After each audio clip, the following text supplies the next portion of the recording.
Welcome to the IndyCar Red Pill, the show where we talk about IndyCar racing, no punches pulled, and no filter. Today we are talking about the ABC Supply 500 from Pocono Raceway.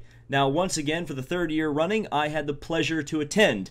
And while in this video I won't be talking about my personal experience at the track, and the reason for that is the fact that I filmed a vlog, and if you're watching this on the day of release, that will be released on my channel tomorrow. And if you're not watching this on the day of release, chances are that Pocono vlog is up on the channel right now. So after you watch this video, watch that video because it gives a great perspective on the weekend. I shot over 200 individual video clips and probably an hour and a half, 2 hours of footage for all of those video clips. So it's a lot of editing. I'm still not done with it as of recording this, but again, I think it's going to be a really exciting vlog for those of you who haven't experienced the Pocono 500 before.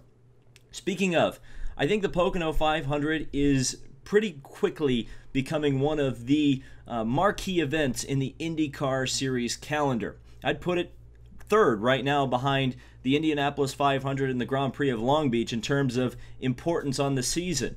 And that's pretty incredible considering that this race only came back in 2013 and really has been kind of in limbo, as it were, with a lot of talk about maybe it going away sometimes, oh, the attendance isn't too good, it's a little bit shaky. But to be honest with you, this year's attendance was, pretty good. It obviously didn't completely fill in, but at the same time, certainly better than the last 2 years I have gone, and that's really a credit to the product IndyCar is putting on the track and kind of some of the drama and hype that is built around it during the weekend.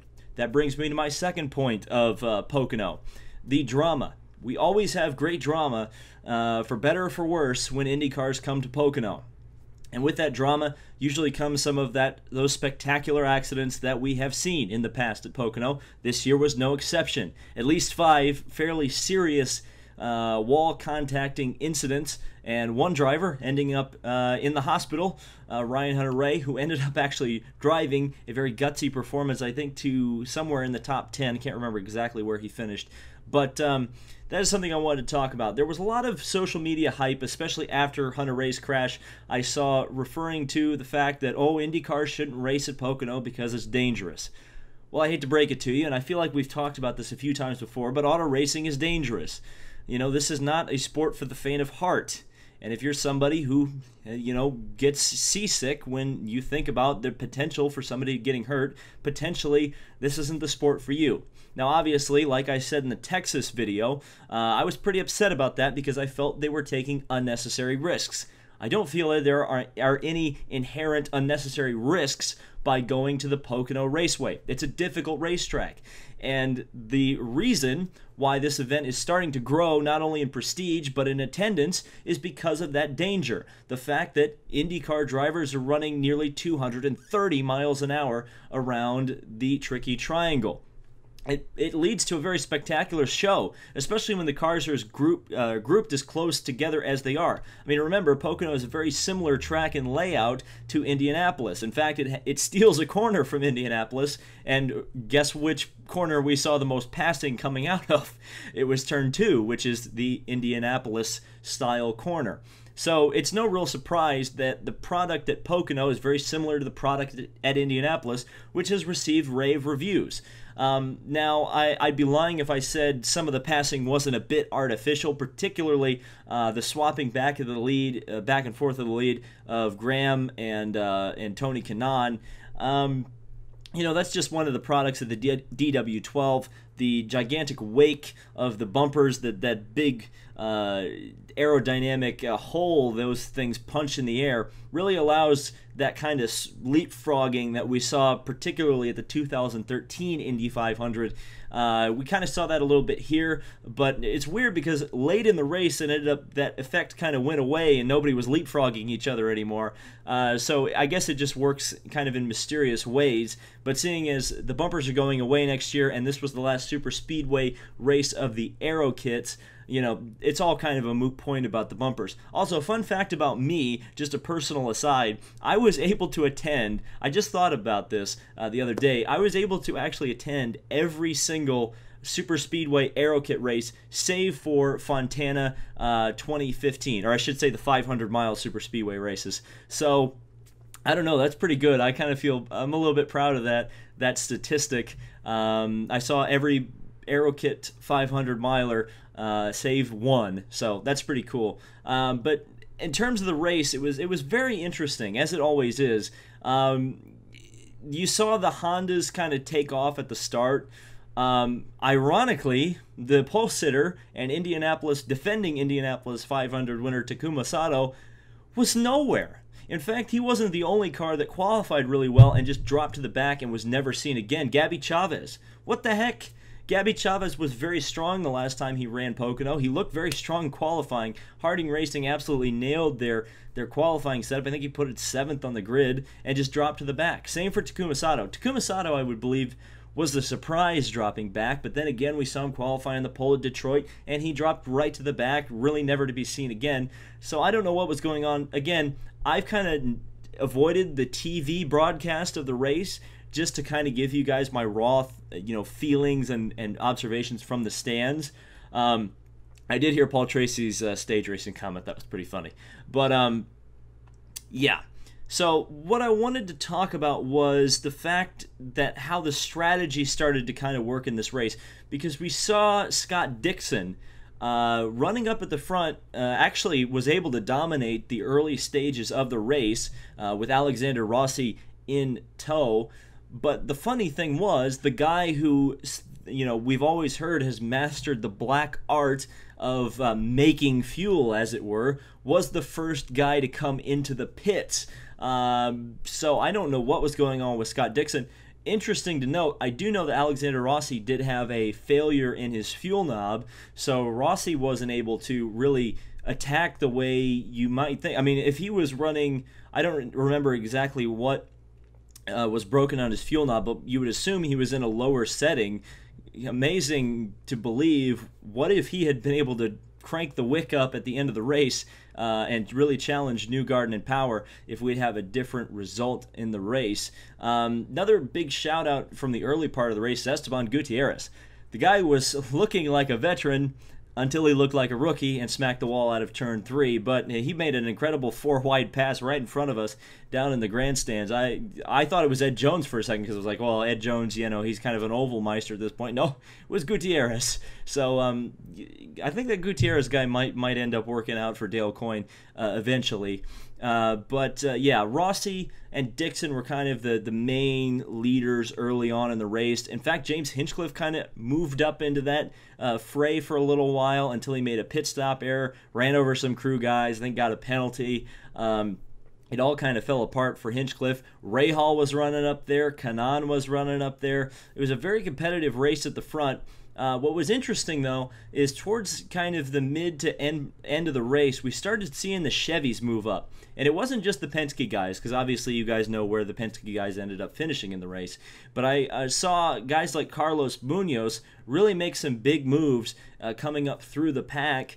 I think Munoz ended up 10th, somewhere around there, so good on Munoz. Give him a shout out. Then I have to say, James freaking Hinchcliffe, dude. James Hinchcliffe. The save of the year. I don't think you'll see a better save. It looked like he was on dirt when he was really driving 200 miles on pavement. That was a big move by Will Power. We'll talk about Will Power here in just a few minutes. Don't you worry, people who clicked because of the title of the video. But Power made a pretty crazy move. I think it was Hildebrand, underneath Hildebrand and Hinchcliffe. A really late move into turn 1. I would say it was ill-advised, and had Hinchcliffe crashed, it would have been Power's fault, in my opinion, because he kind of put all those drivers in a compromising position. But Hinchcliffe saved it, and it was an incredible move. And then only a few laps later, he ended up crashing with Hildebrand anyway, so it was all a little moot. But it was kind of funny to see the 7 Schmidt-Peterson car end up wrecked, despite the fact that they fired Mikhail Aloshin because he was wrecking too much. maybe that was karma because, of course, we remember Mikhail put the car on the pole last year and nearly won the race from Will Power. I'm talking about Will Power a lot. I feel like I'm beating around the bush a little bit.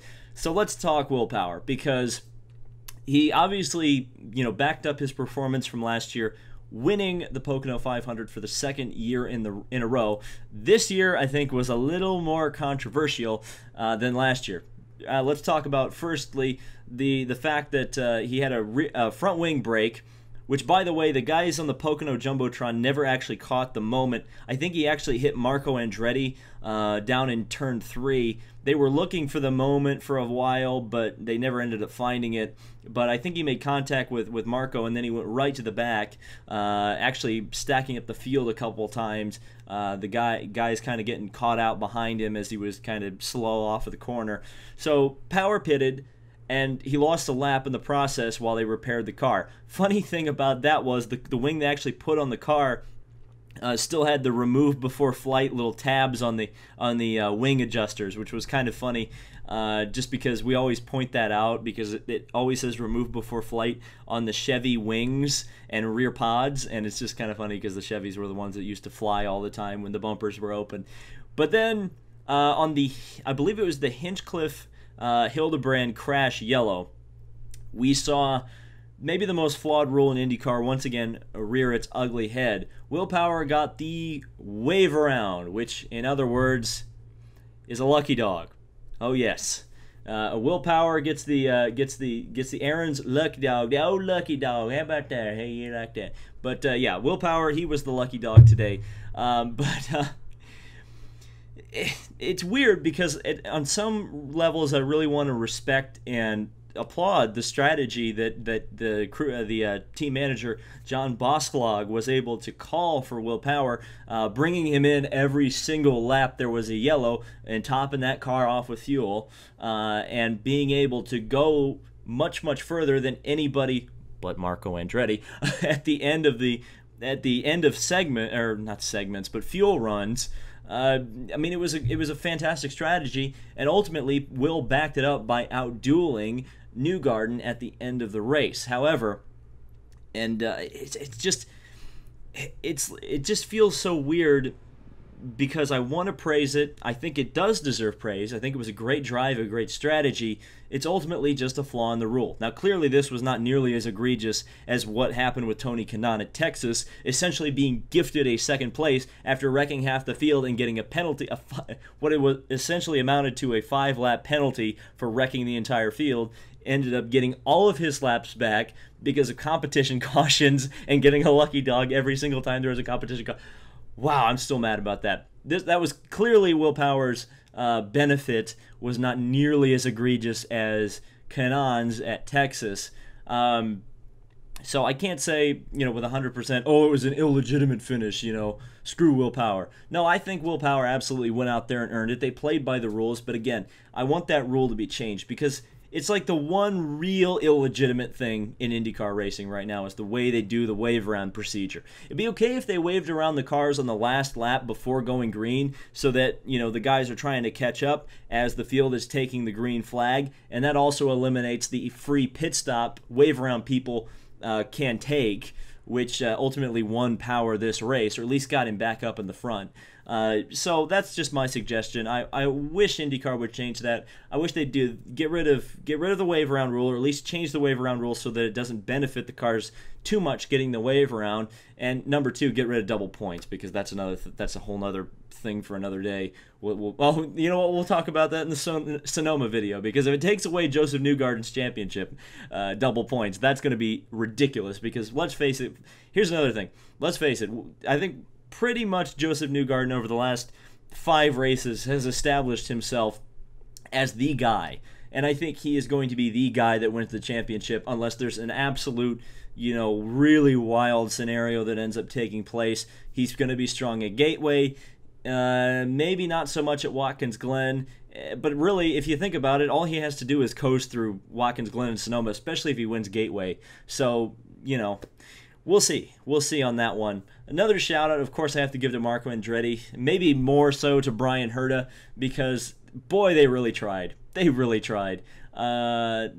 it just didn't work out. I don't know how that strategy would have worked out, that Marco would have ended up winning the race. They would have needed a lot of yellow, but they got him in the lead in his home race. I was really kind of crossing my fingers hoping that he'd get it done, but whatever. Obviously, the gutsy performance by Ryan Hunter-Reay, I think I've mentioned it 100 times already, but just it's amazing, especially when I saw that crash live happen right in front of me. You think the guy is going to be out for a while. I mean, he was limping pretty badly. And, he's back the next day. He gets in, does like a 2 or 3 lap shakedown in the morning, and then goes out there and runs 500 miles. Gutsy performance. And, again, I actually picked Alexander Rossi to win the race. I think the guy, Alexander Rossi, to be specific, is just one of the guys who has just picked up the super speedways. And I think, boy, I hope he doesn't leave Andretti next year, because I think that car driver combination really has some potential to go places in the next couple of years. Another guy who definitely looks like he's moving on from Ganassi, and this is a little bit contradictory to what I said in my silly season video, is that Max Chilton was none too pleased with Ganassi apparently after the race. They pulled his car off the track and retired it, and Max thought that was quitting, and he did not like that. And honestly, I don't blame him, because again, the guy really earned a lot of my respect, and I think he has a lot of oval chops that were shown at this year's Indianapolis 500. So it was a fantastic weekend. If you are anywhere near the Pocono Raceway, I would definitely suggest checking this race out because I mean it's fantastic. $25 will get you down low, and we snuck up and got better seats anyway. So it's a great event. It's a great event. So I would definitely highly suggest going to the Pocono 500 because all these IndyCar races obviously always need better attendance, and it's an entertaining as hell race. That's all I can say. So thank you guys so much for watching the IndyCar Red Pill. If you enjoyed this video, hit the like button. Let me know your thoughts in the comments, and stay tuned for the Pocono vlog coming tomorrow to this channel. So thank you guys so much for watching once again, and we'll see ya in the next video.